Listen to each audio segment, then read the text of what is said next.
Hey everyone, welcome back. Today, I want to talk about something incredibly important that I see again and again in my coaching sessions. It's a pattern that's destroying the lives of so many incredible women. And I want to help you avoid this trap or escape it if you're currently in it. Here's the lesson. Don't let a man move into your space before the relationship has earned that level of commitment. Now, I know what you're thinking, but Matthew, living together is how we test compatibility, or it just makes financial sense, or maybe he's going through a tough time and needs support. I hear you, but today I want to challenge these assumptions and show you why maintaining your own space is one of the most powerful moves you can make in your dating life. When you're in those early stages of a relationship, when everything feels amazing and you can't get enough of each other, it's tempting to take that quick leap into cohabitation. You're thinking, we're already spending every night together, so why not make it official? But here's what's actually happening psychologically. When a man has his own space to return to, there's a natural rhythm of pursuit and retreat that keeps desire alive. By immediately sharing a home, you're removing this crucial element of pursuit that maintains attraction. Instead of a relationship that grows through choice, you're now bound by practical necessity. And let's be honest, sharing space is deeply intimate. It reveals everything from spending habits to cleanliness standards to how you each handle stress. You're accelerating intimacy beyond your emotional preparation. I've worked with thousands of women across the globe, and let me tell you, this seemingly innocent decision creates more relationship devastation than almost any other. Let me share the scenarios I encounter in my coaching practice constantly. One, the young independent woman. You've just graduated college or started your career, you've got your first apartment, and you're finally standing on your own 2 feet. You meet someone and they suggest moving in to save money, or because we spend all our time together anyway. Here's the danger. At this crucial stage of establishing your independence, you risk becoming the foundation for someone else's life rather than building your own. Many young men, not all, but many, see this as an opportunity for convenience rather than commitment. I had a client, Sophia, who let her boyfriend move in just 6 months after getting her first apartment. Within a year, she was covering most of their expenses, had put her career advancement on hold to maintain domestic stability, and discovered he was talking to other women online. When she finally asked him to leave, he claimed partial ownership of everything they'd acquired together. The result? She lost her security deposit, several valuable items in the split, and most painfully, a year of momentum in her career, all avoidable with proper boundaries. 2. The established professional. This one's for those of you in your 30s and 40s who've worked hard to create stability. You own your home, have savings, and have built a life you're proud of. Then you meet someone who suggests combining households because it just makes sense. Listen carefully. If a man your age hasn't established similar stability, moving him into your carefully built life isn't a partnership, it's potentially taking on a dependent. My client Rebecca learned this lesson the hard way. At 42, she owned a beautiful home she'd purchased after her divorce. She met James, who was renting an apartment, and suggested he move in with her since her house was so much nicer. Within months, he was questioning her design choices, rearranging her furniture, and treating her home as if it were his property to manage. When tensions rose, instead of respectful communication, he damaged things in the house. Small acts of aggression that left her feeling violated in her own sanctuary. The psychological cost was enormous. She felt unsafe in the very place that was supposed to be her haven. 3. The mature woman with assets. This final scenario concerns women in their 50s, 60s, and beyond, who have substantial assets, perhaps from a lifetime of work, a previous marriage, or inheritance.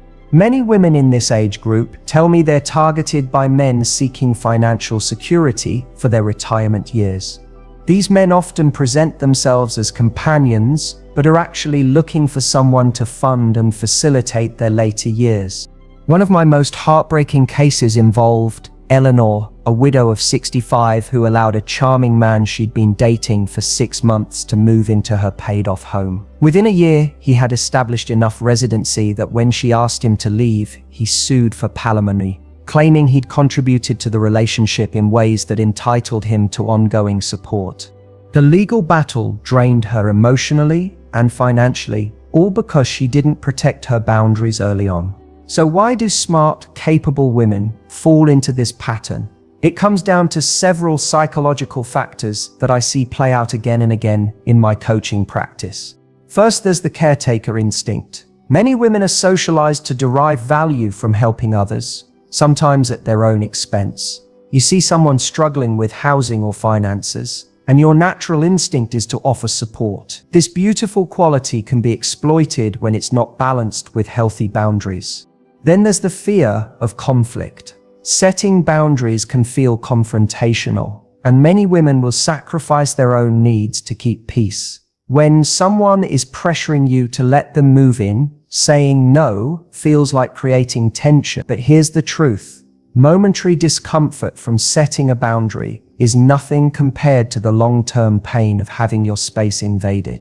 The scarcity mindset also plays a huge role here. It's that voice inside that whispers, if I don't let him move in, he might leave me for someone who will. This fear comes from a place of insecurity rather than abundance. A quality partner who truly values you will respect your timeline, not abandon you for maintaining a healthy boundary. Society has also normalized inequality in relationships. We're constantly fed narratives where women provide domestic stability for men who aren't offering equal value.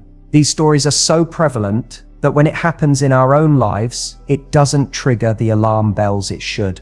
And finally, there's what I call the intimacy deception, the false belief that sharing a living space automatically creates deeper emotional connection. True intimacy grows from respect, communication, and choice, not proximity. Some of the closest couples I work with maintain. So what's the alternative? Let me give you concrete strategies.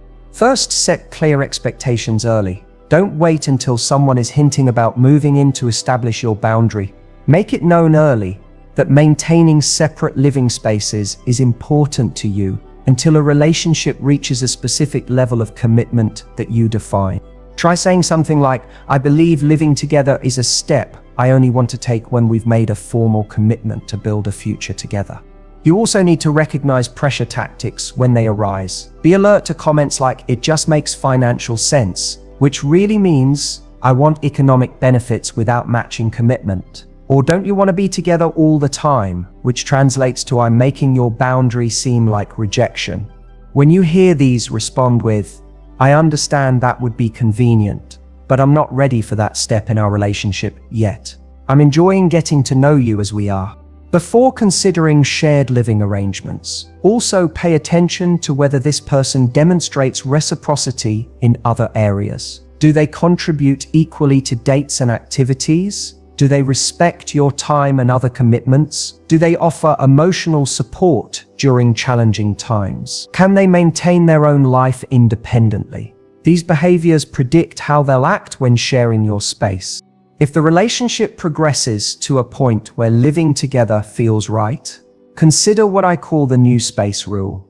Rather than one person moving into the other's established home, find a new place together that belongs to both of you equally. This prevents the power imbalance of someone being a guest in your space, while also protecting your assets should the relationship end. And if you do decide to have someone move in, maintain legal clarity. Consider a cohabitation agreement.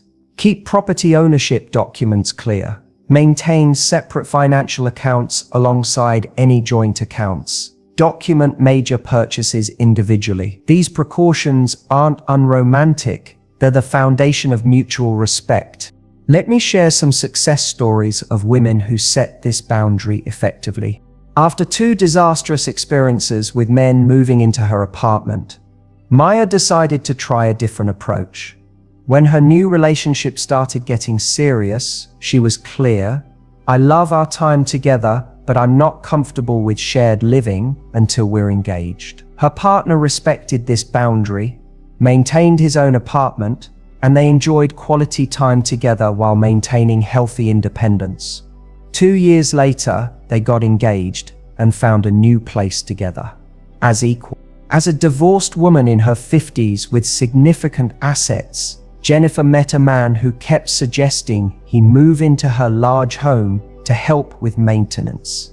Instead of acquiescing, Jennifer said, "I value my space and independence. I'm happy to continue our relationship with separate homes." When he persisted, she recognized it as the red flag it was and ended the relationship, saving herself potential years of financial exploitation. I know some of you are thinking about exceptional circumstances, but what about when finances are tight? Financial pressure is real, but merging households, primarily for economic reasons, creates a business arrangement, not a relationship choice. Instead, each person should solve their housing needs independently, then choose to be together from a place of stability, not necessity. But what about when someone is going through a tough time? Compassion is beautiful, but there are many ways to support someone without compromising your boundaries. You can help them find affordable housing, connect them with resources, or provide temporary assistance without giving up your space. But what if I really want to live with this person? That's valid. Just make sure it's happening, because the relationship has naturally evolved to that level of commitment, not because of convenience, pressure, or one-sided benefits. And still consider the new space rule to ensure equal investment. Here's how you know if someone genuinely respects you. When you set this boundary, they respond with understanding, not pressure. A man who truly values you as a partner will say, "I respect that decision. I want you to feel comfortable in how our relationship progresses."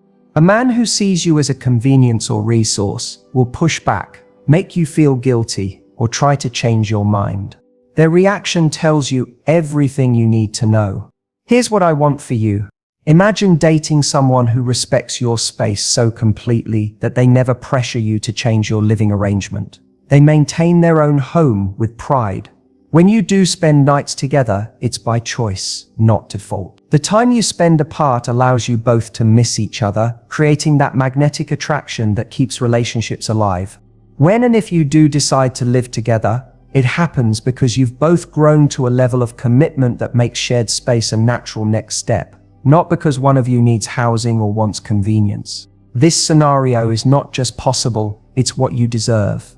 And it starts with one uncompromising boundary. I maintain my own space until our relationship has earned the next level of commitment. Remember this fundamental truth.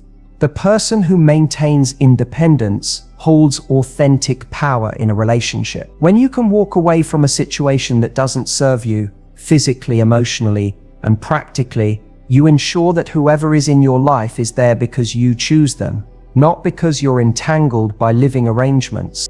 Your home is your sanctuary. It should contain only the energy you invite into it, only the people who have earned that profound level of trust. So the next time someone suggests moving in together before you're absolutely certain it's the right step, remember, your space is sacred, your boundaries matter, and anyone worthy of sharing your life will respect the pace at which you choose to build it together. I want you to commit to this boundary right now. Say it out loud. My space remains mine until a relationship has proven it deserves deeper integration. This single standard will save you immeasurable heartache, protect your assets, and ensure that when you do choose to share your home, it's from a position of strength, not compromise. Thank you for joining me today.